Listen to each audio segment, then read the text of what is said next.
Hi, everyone. We have an announcement. On the July 30th episode of Write Better Together, we will be interviewing the Paul Gay, the writer of The Little Rascals. Oh my gosh. Oh my I gosh. can't even believe it. It's just like everything it could possibly be in one episode. So, stay tuned. Nothing beats a buck and a duck.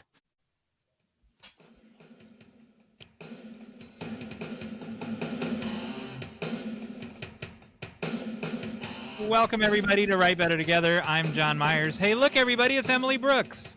Hello, Jon Meyers. Hey, Emily, what are we talking about today? Well, we have quite the list and quite the guest once again. We're going to be talking with Brian Baker about writing conflict into your story and layering that conflict. I remember him from a previous something we did. Yes. He was in our Wes Anderson Mont Blanc episode.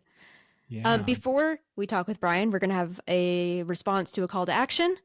Oh. Then Brian's going to give you all a new call to action. Oh, my goodness. We're going to have our topic of the week, our HeyJonMeyers topic. So much going on. And then we're going to have the final act. Oh, my gosh. There's one thing after another. So many things. And I have something very special that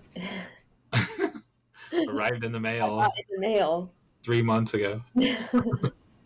Do not open until you are on camera playing the next game I have for you. So, very excited. I feel like I'm on Taskmaster.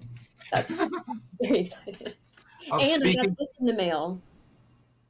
Oh, and I got the mascot. I got this in the mail. Hey. And speaking of that, I've never shared this card with you. This is a card that Lauren sent us with those cows. Aw, that's so sweet. It says grace and peace. Aw. And I'll take a picture of it and send it to you. But she really exists. There's her handwriting. Aw, thank you, Lauren. All right. Well, how did you get out of your bubble? Oh boy. You have a story that you've been dying to tell.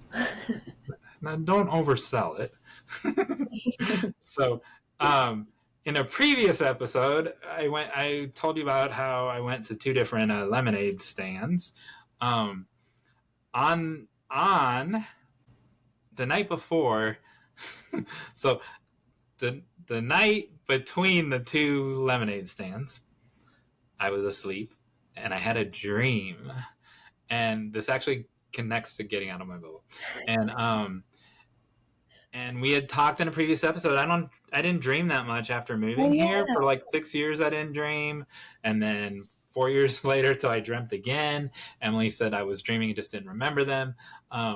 So all that happened, and now I started dreaming again, and I had this dream, and so here's the dream, people. So if you're a dream expert, and keep it biblical, but if you're a dream expert, tell me what this dream means. And so I was at like a vendor fair. I was working at a vendor fair, or like a trade show, or a craft show or something. I had a booth. I don't remember what I was selling, Tupperware or something. And there was this woman down the aisle, across the aisle, maybe 6 booths away, let's say, right? So maybe 60 feet away. She kept coming over and talking to me, and one thing led to another, and we started dating, and and she was totally my type, and so we became boy and girlfriend. And wait, though, she took me. So dogs. Do what? Were you also dogs, like in your dog movie? Yes, we were also dogs. We were also talking dogs. No. She was beautiful. She was vegan. She was she was just my type. And I had never seen this person before. So it's not based on anyone that I know or anything. And so she took me to meet her parents. and in this dream. Wow, moving fast. And well, no, the dream lasted forever. So this was on the whatever It a was a month. montage. It was like the opening of Up. Yes, it was a month later, and she took me to meet her parents, and um, they spoke with broken English, and they were very very sweet. They liked me. The girls' parents always liked me, and, but they liked me. They were super friendly and everything. But in the dream, they were like organizing our life for us. Whoa. Like, but they were trying to be nice, and they were like, and then you can move into this neighborhood and do like, and they were like, in an effort to be nice, they were being overly nice, and they were like starting to control things that I've never had. I've never had that. Certainly from my own parents or from any girlfriend or wife's parents. I've never had that. They kept their distance, but there was not an issue with them. They kept their different. They didn't try to manage our lives, and so the next day, the Monday on the lemonade trip, when I got the lemonade from the girl with the iPhone that was saving up for the iPhone. What I didn't tell you was when I drove away from the lemonade stand, and a block later, you met the love of your life. I saw her taking out the. I saw her moving in to a house 2 blocks away from my house, and the exact same woman. And she was like breaking down moving boxes and putting them out for the trash, because Monday night's trash night in this neighborhood. And it was her. What? And I'm like, so now what do I do with that? So there's so much there. So one, Emily, you are like close to your family, where that you do like go on vacations and stuff together. So I don't know what to do with that, but. And so I'm driving by, I had the top down and everything, and I could see that it was her, and so then I drive by, and she waves, like not waves me down, but she just like waves, because we live where people wave, and then so now the listeners, our regular listeners, know I can walk in any of the 4 directions when I go on my stupid walk. Well, I've already don't like to go on the one towards the little mini library, because that's the farthest one. And now I can't walk by your house, because then I just look creepy. And so now that direction's taken away. So now I can only go on my walk 2 out of the 4 directions from my house, and I don't know what to do about it. And I don't know why I saw her. I'm certain there's nothing I can do. Like, I'm not gonna go knock on her door and sell her Girl Scout cookies, because that would be creepy. Like, what do I do with this information? And then why were her parents micromanaging our lives?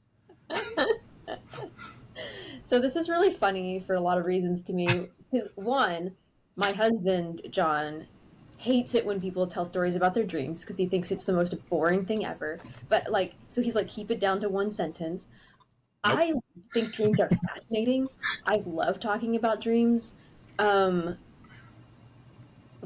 think I have really vivid dreams. I also believe that dreams mean nothing, like 99.9999999% of the time. Well, this one means something, because it was the same person I had never seen before in my life. Obviously, you said keep it biblical. There are biblical examples of dreams. There's a book I read about a guy who had dreams sent from God, but I don't know how to interpret that. I don't know how to know the difference between a random dream and something meaningful. This is getting very spiritually complex. And then so we've filmed, actually we filmed more ahead than we had ever anticipated, right? So by the time this airs, she could be my girlfriend, or she could be gone, or she could be gone. Who knows? She could be married. No, she's not married. because she would have been married in the dream. So that's not a possibility. But then how But do you like meet her without being super creepy? well, I'm not doing anything. I'm going to continue to live my life, and I I'm think not that even is going to walk in that direction on my walk now. yeah, don't go to her house and be like, I had a dream about you. Don't do Well, that. then what if like I did run into her like at Aldi or at somewhere, right? And we started talking. Then what if she like 2 months from now saw this episode of the podcast? That would be this is just too much. This is too weird, and I don't know what to do about it. And why were her parents? Put a This is something you write down, you remember it, and then you move on and see what happens. I don't need to write it down. It's documented on the internet now in for your the head. whole world to see. Wow. Top that. How'd you get out of your bubble? While you were telling the dream story, I have a friend who will just like text me dream stories, and like I don't have permission to share this, but this is like a full in-depth. His dream had family drama. He said it was like a Pixar movie, and it even had. I'm just gonna again. I don't have permission to share this, but I'm just gonna share this part. It even had a theme about managing to love people despite irreconcilable differences in belief, and also an axolotl character died of old age in there somewhere.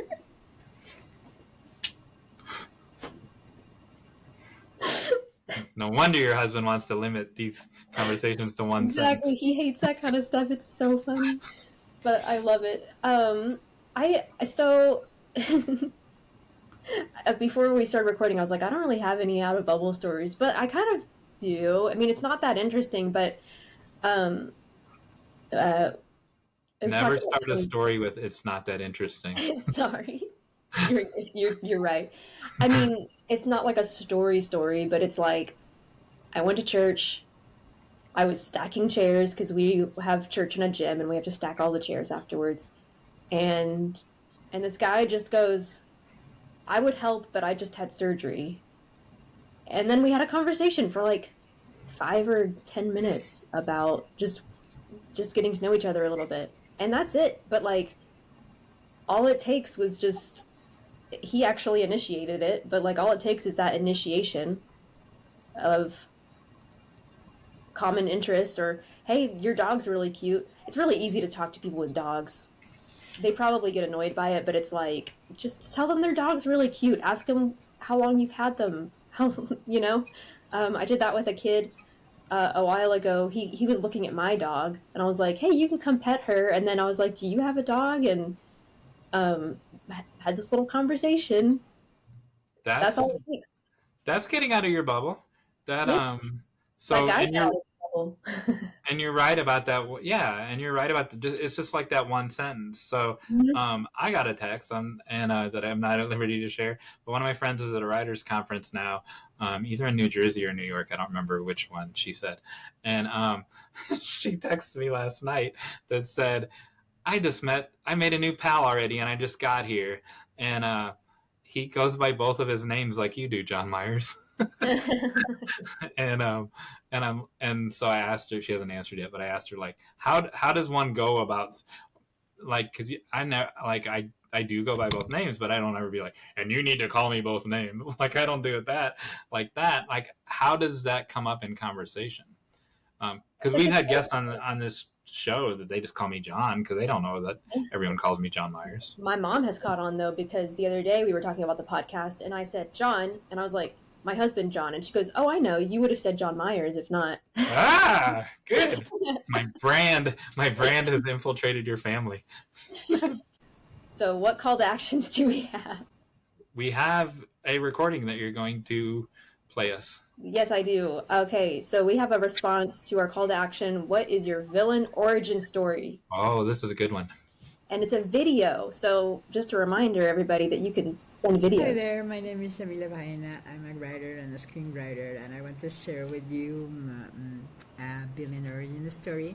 When I was a kid, my mom used to work in an advertising company, and they were lying around these flyers, brown, boring, of a set of books, of an encyclopedia books called The Swing. So I decided to make this mask, or one of them, and then I turned into the Chica Swing, a superhero. And there was this colleague of my mom that used to work in a circus, and he was able to do somersaults and flips in the wall in the air, and as he was a stuntman. I didn't know that back then. I mean, I was 4 or 5 years old. I only know I have this superpower when I use the mask, and I can throw this guy over my shoulder and flip in the air, and as the super villain he was, and crash into the wall of the other side of the office. And that's a story of how I vanquished my first super villain. It's quite the elaborate villain origin story, all the way from Mexico. She's somewhere in Mexico. Yes. She is from Cholula. I think that's how to pronounce it. Wow. I didn't look it up. I made it up. Well, it is time for our big idea, our conversation with Brian. Welcome back, everybody, to Write Better Together, the interview portion. That person over there looks familiar, but hey, everybody, it's Emily Brooks. Hello, Jon Meyers. Hey, everybody, it's Brian Baker.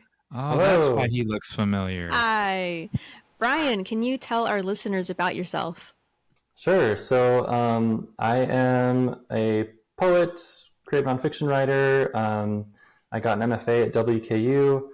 I work as a freelance editor, working on creative writing and all kinds of stuff. And I have a YouTube channel about fancy fountain pens and things. So yeah, Yes. I do a lot of stuff. That's why he looks familiar. He was that guy on our fountain pen Wes Yeah. Anderson Mont Blanc video. Yes. I knew I knew that somewhere. I was your non-expert. Yes, and so if you all haven't listened to that one, we also talked about writing by hand and other things, and that was a really fun little side episode. So you all should check it out.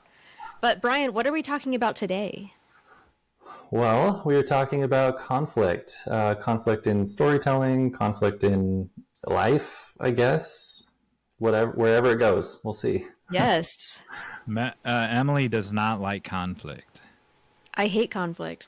We've talked about this before because I am writing a novel, and my mom gave me feedback that said all of your characters are too nice. Because I don't like getting in conflict with anybody, and so when I'm writing my stories, I have the same inclination to just make them all even if they do get into conflict, they solve it very quickly. They're very quick to say I'm sorry or I forgive you. I have a hard time letting them sit with it. I'm sorry I tied your girlfriend to the railroad tracks. Said the antagonist. So how are you in real life? I'm sensing Brian is much like Emily in real life. I am a little bit. I've had experiences actually where I've gotten upset with people and then very quickly apologized to them later, and they've been like, "Oh, I didn't even know you were upset. You're fine." So Yeah. So in real life, I don't avoid conflict, and but I don't go seek after it either. Right. And Yeah. and I don't like hurting people's feelings, but that doesn't mean that I won't speak the truth in a room full of 7 people. I'll be the person that isn't afraid to speak the truth in the room of 7 people. And then if it turns into a thing, I'll apologize if I offended anyone. But the truth is the truth, no matter who believes it or cares about it. That's actually a hard thing in writing groups too. I feel like when you're first in a writing group or in a writing workshop, you have to learn to be honest, even if you don't want. You learn to be honest in a way that doesn't hurt their feelings, and conversely, as a group, you have decided that this isn't personal, and so even when you're getting feedback, you're like, okay, this isn't supposed to hurt my feelings. It's not going to hurt my feelings. It's just the truth. Yeah. There's So that's definitely a lot of conflict in writing groups, or Yes. at least there can be. Yes. No, that's a great point. Does that happen to you, Brian?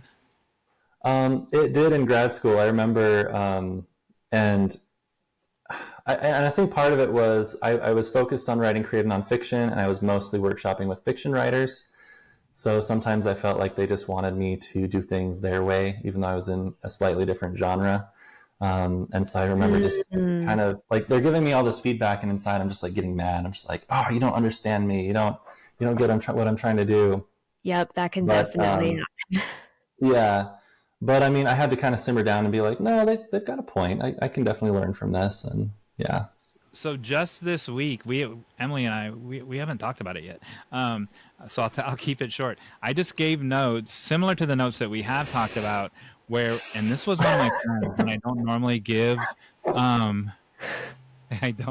give notes to friends, but she's the best plot hole closer that I know, and so we still trade notes. And so I gave her notes on her pilot, and as we've discussed on a previous episode with someone else, this pilot had no story. It did everything that a pilot is supposed to do very well, where it introduced all the characters. There was a premise for it. There were bookends that could be turned into a story, but there was no A story or a B story, and so there was no resolution at the end. We knew everybody, which was good, and we saw the story world, which was good, but there was no protagonist. Well, it might be an ensemble, but there was no clear goal for the protagonist or for the main people in the ensemble. We saw some of the obstacles, and so the audience was left. In this case, the audience was one person, the reader. The audience was left without the emotional closure, and I told her that. And which is a hard thing to hear when she's really, really good at plot. And I was trepidatious to her response when I didn't hear back for a couple days. But I just heard back from her this morning, and she's like, "You're 100% right. I'm so glad that you pointed that out." And she's working. She was adapting a novel from someone else, and so that like she was trying not to step on that. I'm reading between the lines. She was probably trying to not step on the toes of the novel that she was adapting.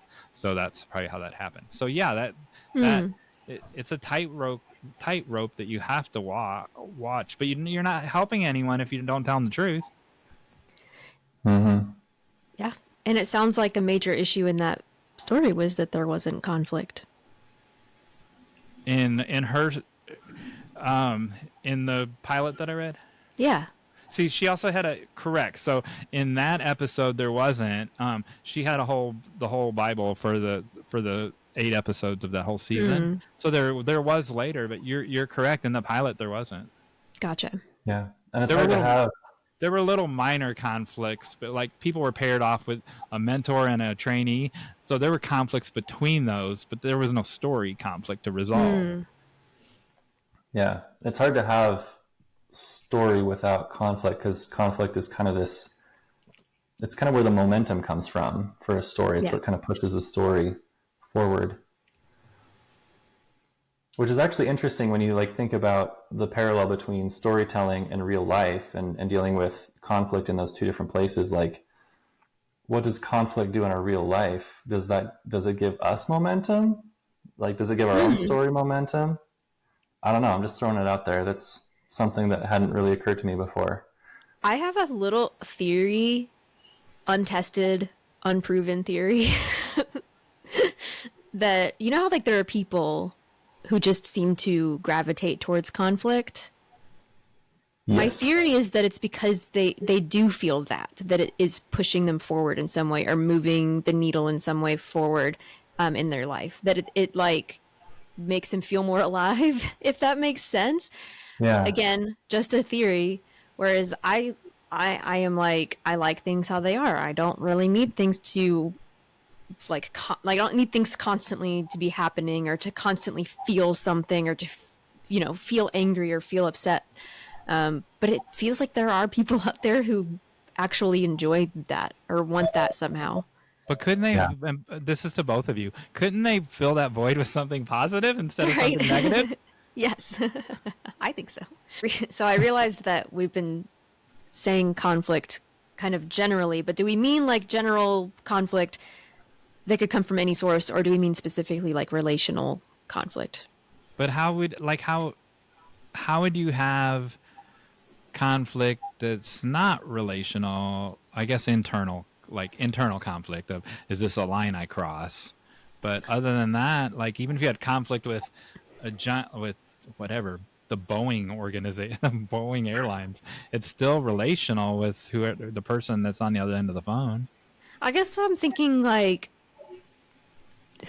I don't know, like finding out you have an illness is a conflict, or a tornado coming to your house is a conflict.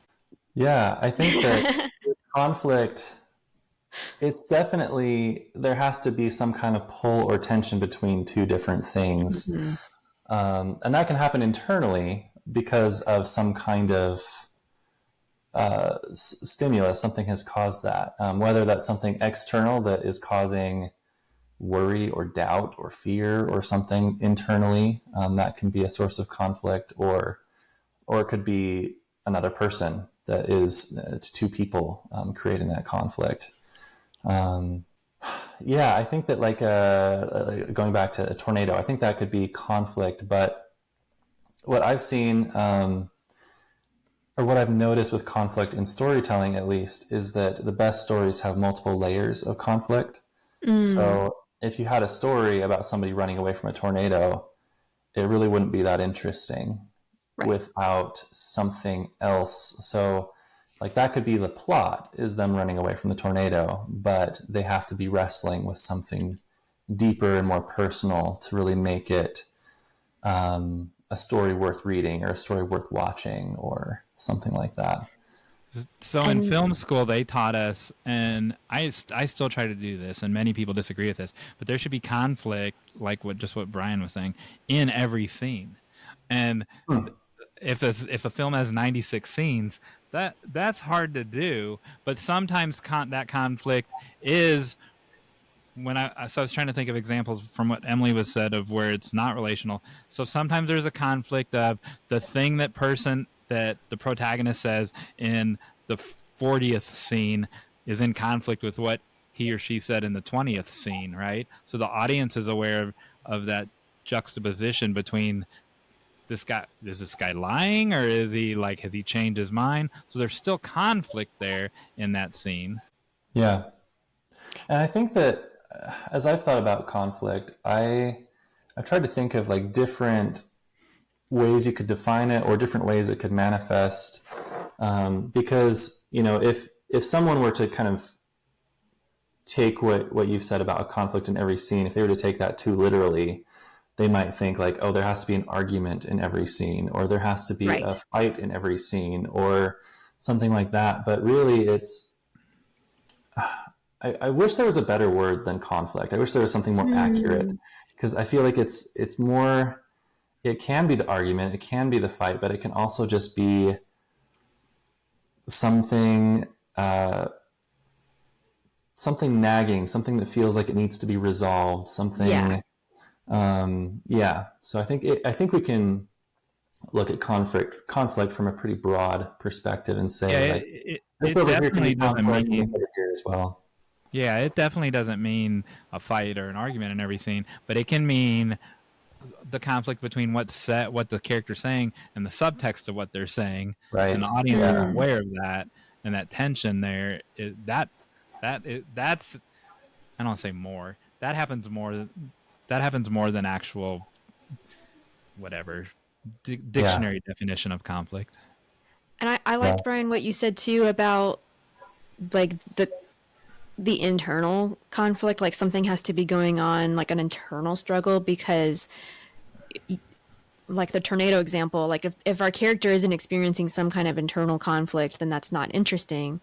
And so when I'm thinking about even like early stages of planning a novel, I might be thinking about what are the conflicts in the story, and what's the best character to put into that story where those conflicts become personal and that create an internal conflict. So and not even personal externally, but even like, oh, this is changing like what they think about things, or this is changing, this is challenging part of the core of who they are.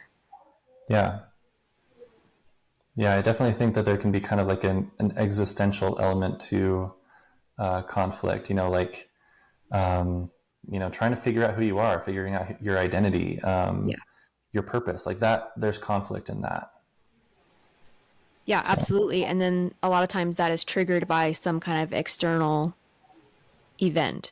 yeah, And maybe that's why we don't like conflict, because it forces us to confront something within ourselves that we're not ready to confront. But it yeah, does push us to, I think, become better people. yeah. As I was thinking about conflict, I was thinking about the hero's journey archetype, Mhm. um, and how the hero usually kind of denies their call to adventure. Right.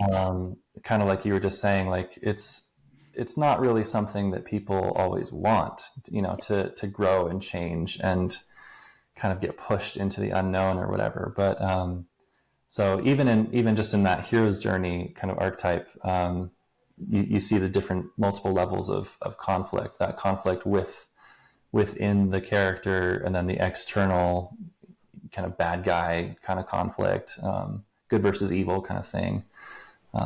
So yeah.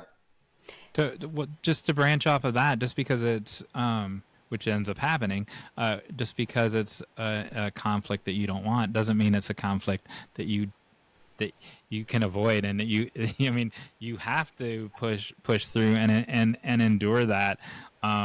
One of my life tenets, ding ding ding, put another life tenet on that page, is that you have, if you just have, when there's a conversation, this is not a very good life tenet because I'm talking all around the sentence. There's a conversation that you have to have that you don't want to have. If you start it, as the life tenet is, start that conversation that you don't want to have. Because if you just start it, sit the person down and you start it, God will give you the words to use to finish it, and you'll come out 5 minutes or 5 hours later at the other end of that conversation, and it will be resolved. And if you would have never started it, and you didn't start to have the hard conversation, it wouldn't be resolved. So the same as in storytelling, even though that hero doesn't want to go, if they just have to go. Or Yeah, that's interesting, because it's like if you kind of ignore the conflict, or just try to run from it, then it's going to weigh on you at the very least, if not come and find you. And I think that's also a sign of a good, like, because most of the time, and I try not to say anything of like, you always need this, but like most of the time you do want your protagonist to be active. And that's a sign of them being active and not just reactive.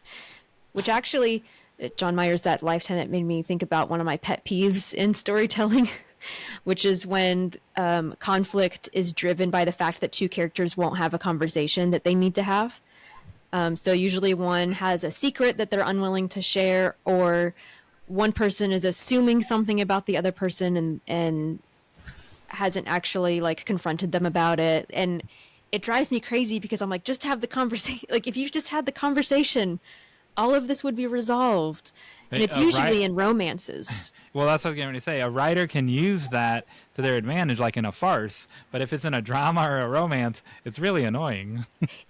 Right, because if the character really is trying to hide something intentionally, then the conversation wouldn't help. But it's usually in a romance or a sitcom where they actually are trying to resolve things, but they're resolving things in all the wrong ways because they're just not having the conversation. Yep.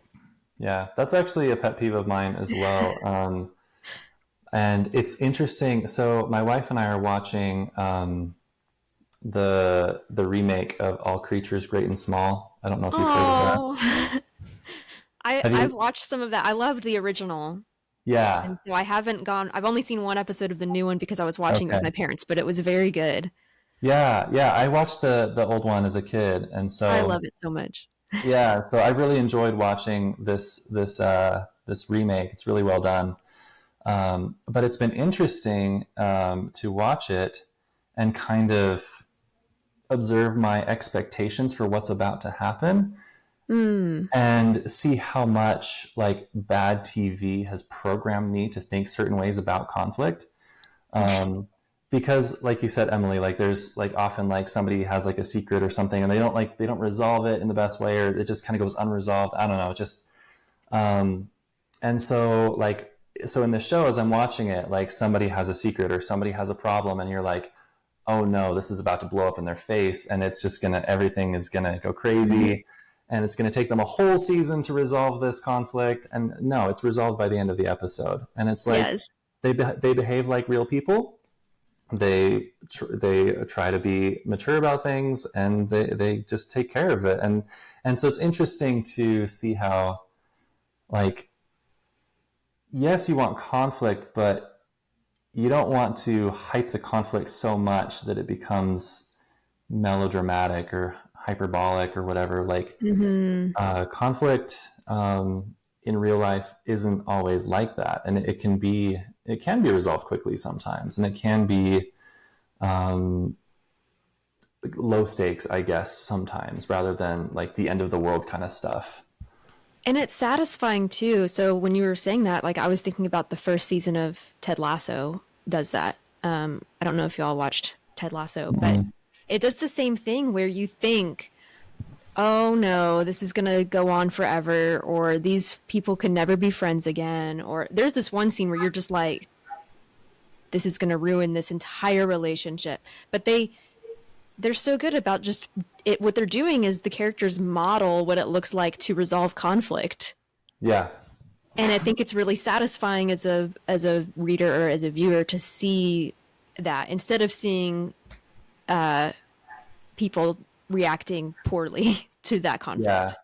So that's what I was gonna say, and you said it. So Ted Lasso models proper behavior intentionally, and it's super positive. Lucy, one of our future guests, Lucy V. Hay, she's actually written about that just in general, that in more general terms. But when entertainment can model proper behavior, that raises it to the next level. Yeah, absolutely. And I think that it's important to model proper behavior too, because I mean, I think people are smart enough to kind of tell the difference between fiction and reality and stuff. But if you're constantly being fed content that sees the world in one way, I think that it's going to start to rub off on you eventually. And so I think that modeling that good behavior, or at least like more authentic behavior, is important. Yes, I agree. I'm thinking of examples where this is not done well. My husband John and I just watched The Bad Batch, which is the Star Wars spinoff about the clones, and we love the characters and we love the Clone Wars and all of that, but they really struggled with the conflict in that whole show, and part of it was because the characters would just get along so well, kind of like the struggle that I have. And specifically, there's these older guys and then there's this little girl who's like the main character, and they would be like, her name's Omega, and they'd be like, Omega, you need to stay back, you can't come with us. And she's like, but, and she has like a little like one sentence argument for why she should come, and they're like, okay, come along. And the same thing happens like in every episode between them and her, or between them and each other, where there's like a second of conflict and then they're like, oh, okay. Yeah. The end, no more conflict. So I actually have a quote from William Martell, who we've talked about before on the show, one of my heroes, a screenwriter, and this fits with that perfectly. He says the question was, we know what makes a story, right? A hero, a goal, an obstacle, and a ticking time clock. And but what makes the story compelling? That's a different question. And the thing that makes a story compelling, according to William Martell, is characters that we care about. So you have that in Omega. Characters that we care about struggling with a conflict that keeps getting worse. Well, it doesn't keep getting worse when they go, okay, come on, let's go. Exactly. And so that's what there's no compellingness if the person just agrees to the thing. Exactly. Yeah. And again, the conflict has to hit the right people too, because like certain kinds of conflict aren't even going to bother some people as much as it would bother somebody else. And so you have to think about who are you like who is your protagonist and what conflicts are going to really get to their core. So is there a time, ready for this one? Is Ready. there a time that we should seek conflict, that we that we should put ourselves in situations where we know there will be conflict? In 1999, Emily will remember it because she's 2 months older than I am. I made a decision and this is true, I made a decision to never go anywhere that I didn't want to go, with anyone I didn't want to go with, to do anything I didn't want to do. And it was the most freeing decision I've ever made in my life. I have violated it 1.5 times, and both times I was miserable. And they were both probably 10 years ago, and I will never do that. But I'm also avoiding conflict doesn't bother me. Well, it's because I've set up a life without any, because I'm not going to go anywhere with someone I don't want to go with to do something I don't want to do. And so talk me out of that that lifestyle. You're not going to, but you can try. Am I too conflict avoidant? How do you keep that mindset with just like the daily grind of work and stuff? Because I love everything. Like, you always love every minute of it. Yeah, and so there's something I want to say, but I don't want to say it. So I've had people in my life, significant others in my life, who you go to Aldi with, and they're just like, "Oh, look at these strawberries," and then they're and this is like a true story. Look at these strawberries, and they'll talk to a total stranger and go, "Have you ever seen any strawberries like that?" And it's just like someone gave them $1 million because they found like the perfect thing of strawberries at Aldi, and I aspire to be that person, and I think that's fantastic. I'm not there yet, but yeah, I like try to count it all joy and find the I don't know, I can try to make everything fun. There are people that I love that. There are people that you can surround yourself that'll drag you down. For sure. Yeah. So get away from them. Well, and like speaking of, like when you said, you know, you're not going to do something that you don't want to do, like that's I think that's valid. I said like I refused to go to a party the other day, and I felt terrible about it. Even like I didn't want to go. It wasn't a big deal. It wasn't like it wasn't a big deal, but I still felt bad for saying no just because I was tired and I didn't know anybody there and I just didn't want to go. Wouldn't bother me. Would it bother you, Brian? I don't know. I'm kind of a people pleaser, so I think you've given me something to think about here. Yeah. But going back to what you were saying about like, should we seek out conflict? I think, again, going back to the idea that there are different kinds of conflict, I don't think you need to seek out relationship conflict necessarily. You don't need to make your relationships harder, but I think that you probably should seek out whatever conflict is happening inside you. Like, what are the things you want? What are the things that you are struggling with? Those are things that you should pay attention to and probably take head on. And there might be things that you want to do, but they're kind of terrifying at the same time, or it's outside your comfort zone or your current abilities or something, and you have to kind of take a leap somewhere. And so those might be examples of positive conflict that maybe you should welcome into your life. Dude, so I got to cover this person's name, but what you just said, someone actually posted this today. You won't be able to see this in your cars at home, but I'll read it to you, Anna. So it's a real post. Oh, did you see that? Yeah, we saw it. If you saw the name, we're gonna have to black out the name. I didn't see the name. So she posted, "A relationship with no conflict is not a loving relationship." Oh my God. And then only the jerks agree. Like there were people that agreed with her, and they're like, darn right. And you just know that they were jerks, like that they were always like picking fights and stuff. And I don't agree that a relationship with no conflict is not a loving relationship. I think that you can address those issues ahead of time. Yeah.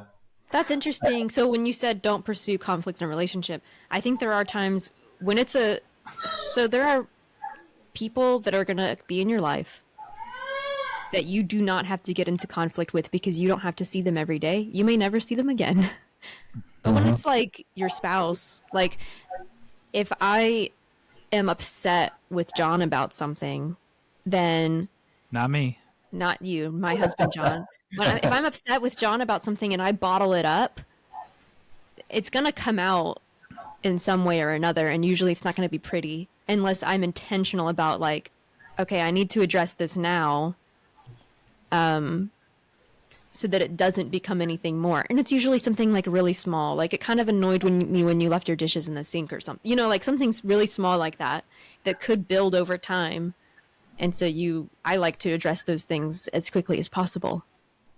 Yeah.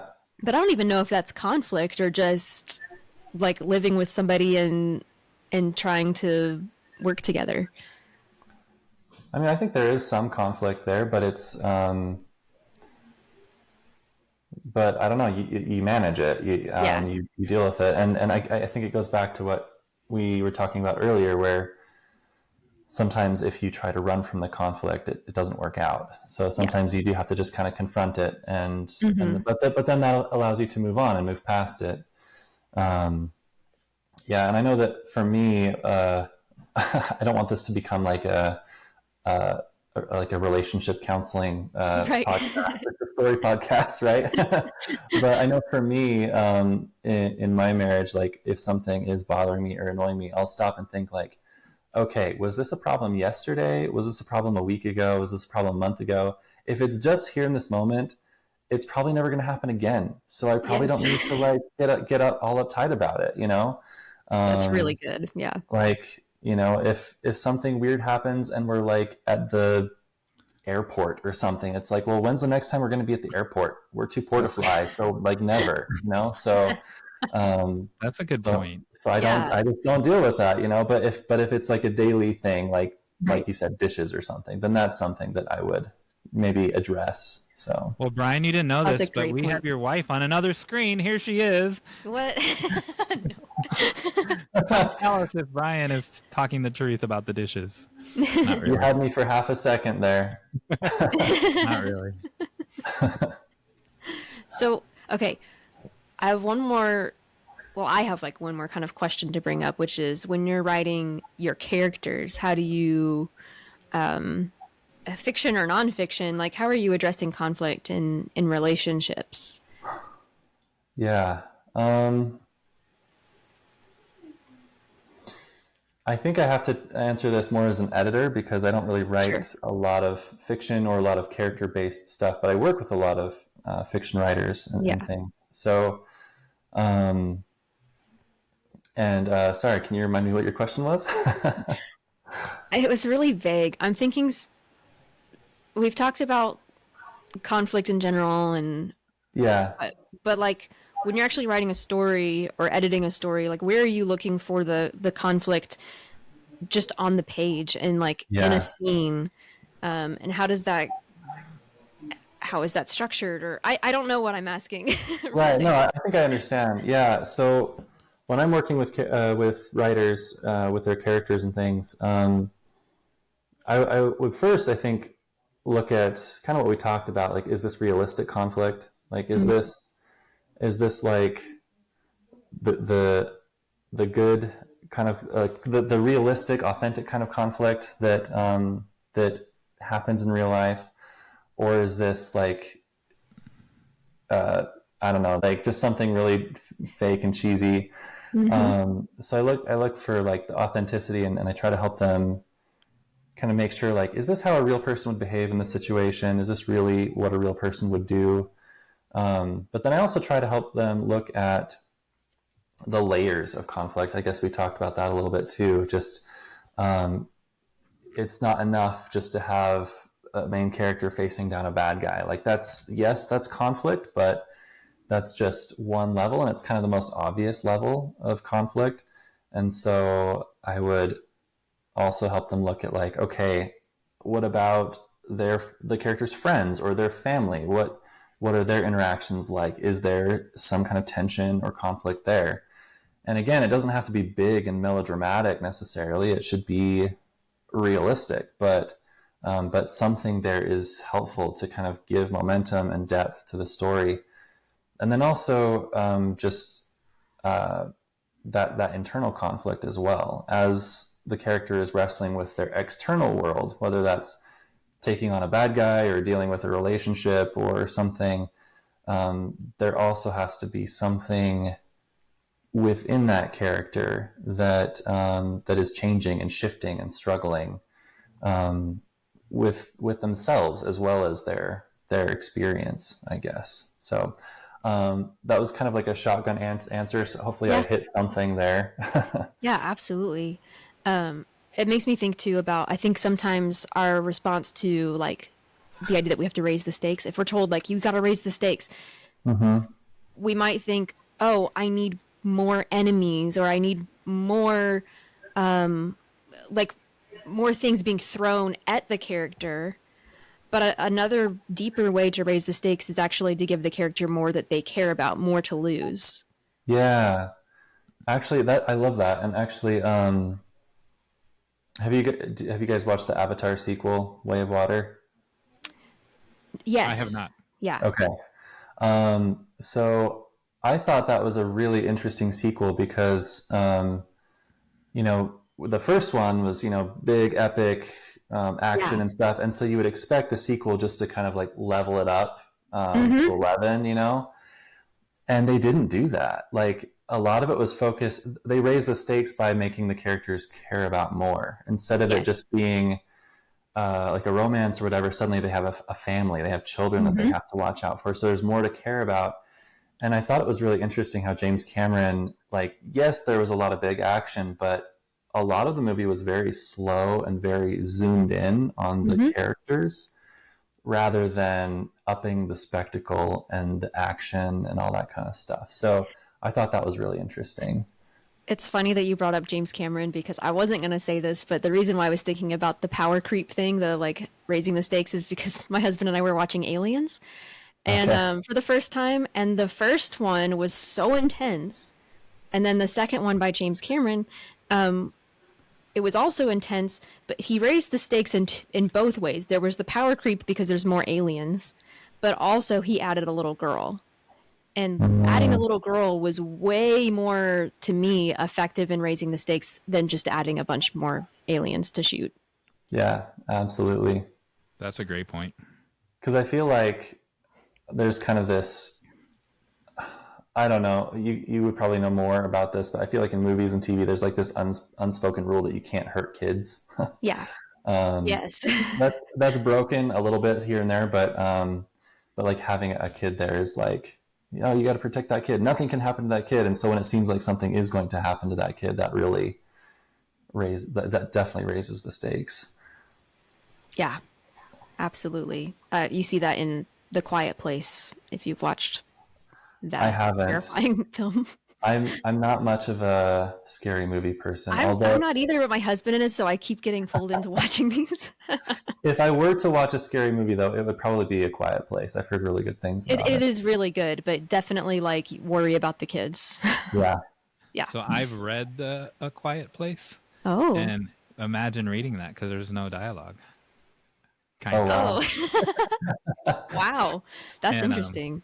Yeah, and it's not spaced like a regular screenplay. It's a some might say it's a work of art, but that's a different. Wow. That's a previous episode. That's really neat. I'd never thought about what it would look like on paper. Yep. Huh. All right, are you ready to give us a call to action, Brian? Give it to our listeners. I'm feeling a lot of internal conflict about this right now because we did put you on the spot. A little bit. Well, it's fine. It's fine. Well, since this is like mostly a story writing kind of focused podcast, I think I would just say, look at whatever it is that you are making, creating, and try to add conflict to it. If you have conflict already, add a second layer. Even if you take a broad approach to what you mean by conflict. Try to add something that creates tension or momentum for your audience or your viewer or your reader or whatever. So I think that would be my call to action. Yeah. That's interesting that you said that, because while you were talking, while you're giving that last answer, I was actually thinking no one will, any of our listeners that listen to this episode, they'll never look at conflict the same after we've done something for them in the last 20 minutes, and Well, they won't look at it the same. They'll look at it through a prism of all different angles now. I'm thinking about how I can add layers of conflict to my story. Yeah. So listeners, if you want to do that, then let us know how you did that. You can respond in the show notes at writebettertogether.com/podcast, or you can respond at our Facebook page when we share this episode. And our Facebook page is Write Better Together Now. And we would love to hear from you. Yep. So, Thank you, Brian. Brian, thank you so much. That was one of my favorite conversations. So thank you so much for being on here. We'll put all the links in the show notes of where you can get a hold of Brian. Brian does all kinds of. Tell him what you do, and then we'll say goodbye. I mentioned it a little bit at the beginning, but I'm a freelance editor. So if you need help with adding conflict to your story, you can reach out to me, and I can give you some pointers. Or if you just want to say hi, feel free to reach out. There you go. Perfect. All right. Thank you. Thank you. Thanks. Bye. And we're back. Man, that Brian, I tell you, he's like, when he said that thing about the thing, oh boy. That was a hot take. So good. Wow. You're speechless. That was awesome. And what a great call to action, too. Can you believe? Yeah. So, Jon Meyers. Yes. Do you... It changed from Hey Jon Meyers to So Jon Meyers. Oh, hey, Jon Meyers. Okay, now I'll pay attention. Yes? Oh, why are we so giggly? Do you know anything about sneezing? Sneezing? Yeah, and I'm gonna give you a little bit of help this time. Wait, is that what you said though? Sneezing, achoo, Sneezing. gesundheit. Yes. So a lot of my Hey Jon Meyers segments so far have been about languages. So that was, I was going to be like, are you going to tell me it's a language? During the course of a week now, in between when we film these, I watch the news for nature things and water and trees and birds. I'm like, she's going to, do you know about this bird that whatever lives underwater? And whales. I did not. The sneezing was not on my radar. Do you have a guess of maybe what I might talk about? So you're going to teach me about sneezing language. Yes. So I will guess that you're going to say people in different cultures respond to a sneeze in different ways. Correct. And that's half of what I'm going to talk about. I get half a prize. You said, bless you, Gesundheit, right? Yes. So different cultures have different ways of responding to sneezes for some reason. In Argentina, they may say salud. I'm not going to try to pronounce all the ones that I can't, but I'll say the translation. So some in France, they would say at your wishes. Russia would say be healthy. China says I'm sorry. So there's all these different ways. I'm switching to I'm sorry. Gesundheit means good health. I love salud just because it just says health, and then Italy says may say health or cheers. Oh. So those are the responses. But there's another half to this. I used to know the French one, but I don't know it anymore. I just said it, I thought. You didn't say French. At your witches, but I don't know how to pronounce French things. There's too many vowels. All right. So what's the other half? So the other half. As if that weren't enough. That was a full Hey Jon Meyers right there. The other half is that we sneeze in different accents. Nope. Not believing it. Fake news. So we actually, here in the US, we say achoo, right? Like that's just, it's like how we say cock-a-doodle-doo for a rooster, right? But that's just the sound that we're making because that's the sound that we have learned to make from all of the people around us. But in different cultures, different areas, they actually have, they don't say achoo. They have different sounds. And again, I'm not going to try to pronounce these accurately because I don't know exactly what they are. But for instance, I'm seeing etchu, hakushan, enchi, apshu, achum. I'm not pronouncing these right, but it's...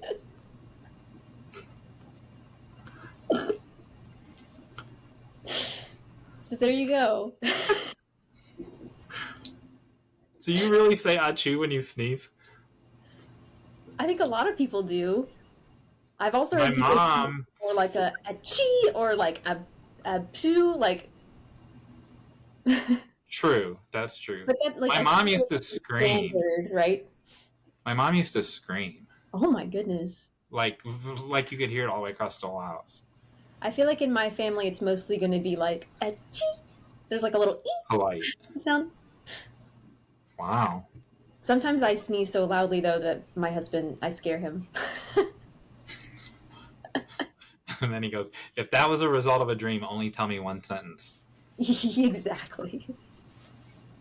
Yeah, we do the same thing when we do like the sound effects for animals. Like like cock-a-doodle-doo. Like other people aren't going to pronounce, like say cock-a-doodle-doo. They may use completely different wording to describe that sound. I thought of that while you were saying that because not everyone says bow wow. Right.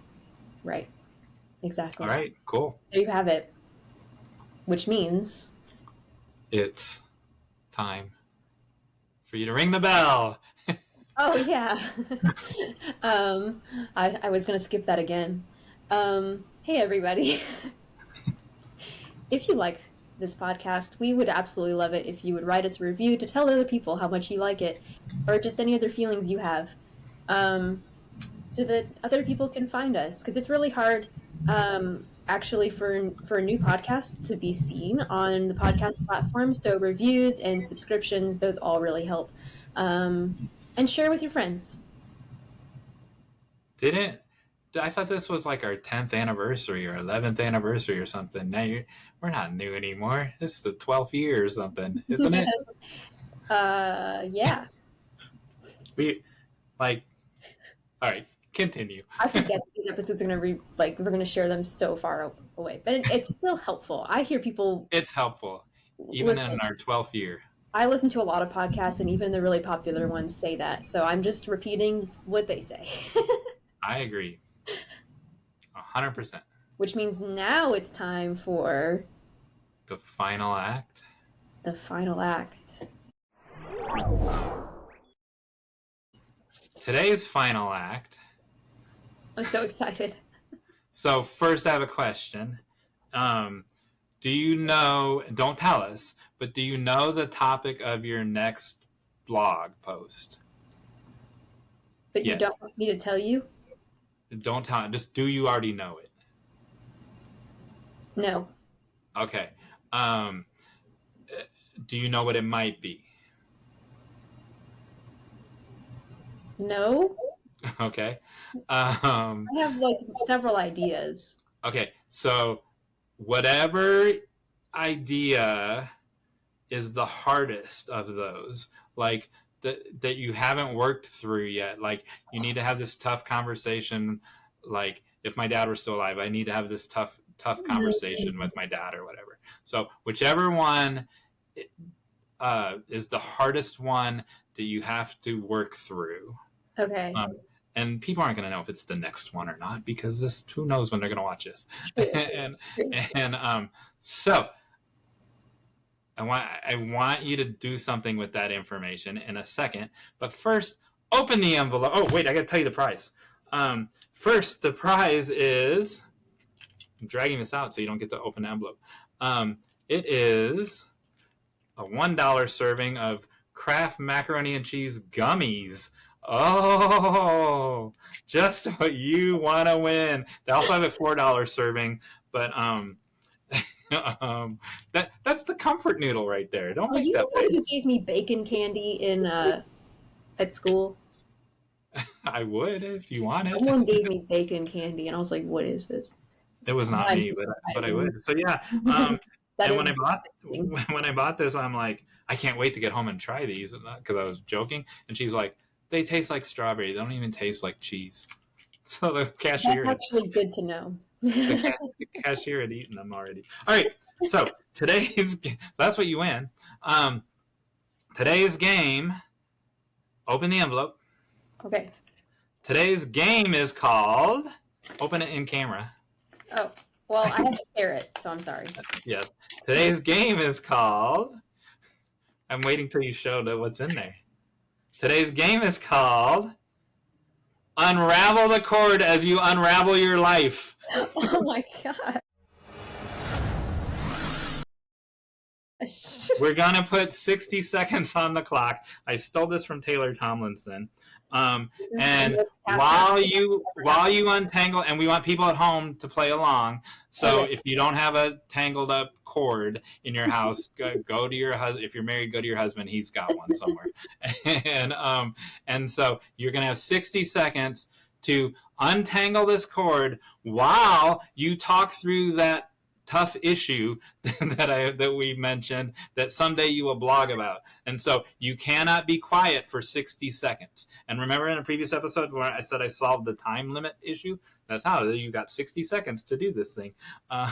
So unravel the cord as you unravel your life. Let me get the clock on here. No. Hold on, because I have to choose a topic that's not going to be super heavy. Because well, you don't have to even say the topic. Just talk around it. But like, just have the conversation, have the hard conversation, and but you don't you can talk all around it. You don't have to say what the actual issue is. If I were playing, I would just jump off into the deep end and have the tough conversation and use this as an opportunity to work through some of those words. Can I use a book that I want to write related to my blog? Is it hard and meaty and tough? Yeah. So sure.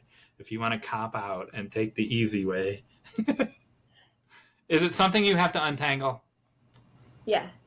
Then sure. Then that will fit the terms of this game. All right, I have 60 seconds on the clock. I will tell you when you get down to 10 seconds. If you don't, you have to talk the entire 60 seconds. Okay.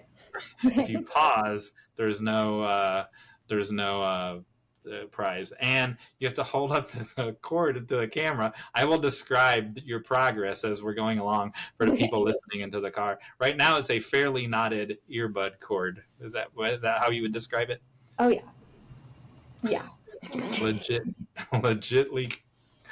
I feel like I'm also the kind of person, I'm the person that people would hand stuff like this to.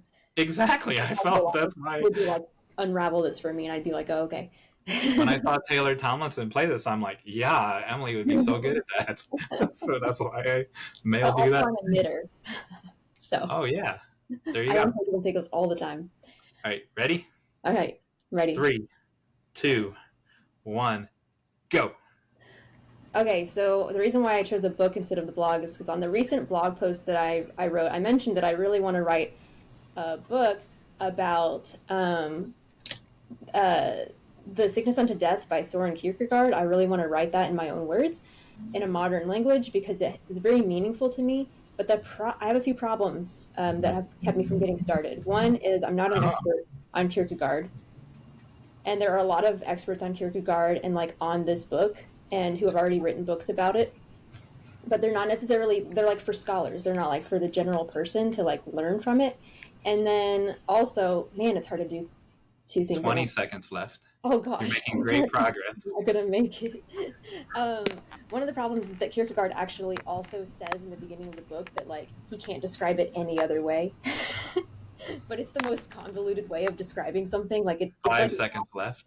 it's like a math problem, and he can't do it. Time is up. Ah! That was hard. I realized that I was talking fast because I thought that it would make it unravel faster, and it doesn't. It doesn't work that way. But you did. So you did. I'll give you half of the noodles, the comfort noodles, because you made progress, but you talked the whole time. So that's half the challenge. And then you didn't get the untangled, so you don't get that half of the challenge. And, I never really considered how difficult it is to talk and do something like this at the same time. Yeah, that was a good challenge. Yeah, and hopefully people at home will play along at home. Can I say something about your book that you want to write? Yeah, I'm going to. So when you said I'm not an expert, okay, so I want. There's a learning moment there. Yeah. So I saw Seinfeld on somebody's podcast, and they were like, "Yeah, like the world." And we've said that before. Yeah, like the world needs another podcast or whatever. And you've been on Seinfeld. You've been on so many podcasts, and he's like, "Yeah, but I haven't been on this podcast." That no one's written that book. That only Emma. Like no one's done this podcast. No one's written that book. That only Emily can write. So you can uncrack this code. It doesn't matter that you're not an expert because it's your breakdown. It's just like when we talked about log lines. 2 different people are going to write 2 different movies from the same log line. Well, so it doesn't. You can write this book. And thank you. And that's why I think that it matters that I write it, because nobody's written it in modern language the way that I believe I could. The expert thing too is like that's a learning curve, because I want to make sure that if I'm going to write the book, I fully 100% understand what he's saying, and it's not just me making assumptions. But that's just I need to buy some books and dig deeper. But yes, I agree. Every like my dad just wrote a book on like the Christian faith. There's so many books on that, but he wrote it he wrote it in a way that it's meant to be understood by just regular people, and he added humor to it that only my dad could do, and examples and metaphors that only my dad could do, and that's what makes that book unique and worth existing. And by your dad, you mean future guest author, also Dean Deal, author of Crawl, Walk, and Run. This guy right there. If you're not driving in your car, you can see that. He wrote, he wrote a book on starting your own small business. There you go. That one. Well, you did good. You did well on that. Thanks. That was a fun one. I like Finally. it. Let's do it again. That's it. That brings us to what? Us saying. Oh, that thing. Yeah. Your favorite part of the show. Yeah. Why is your favorite part of the show when it's over? I never said it was my favorite part of the show. I think you did. No, I didn't. I think you did in a previous episode. I never said that. Well, we couldn't have done it without you. Without you.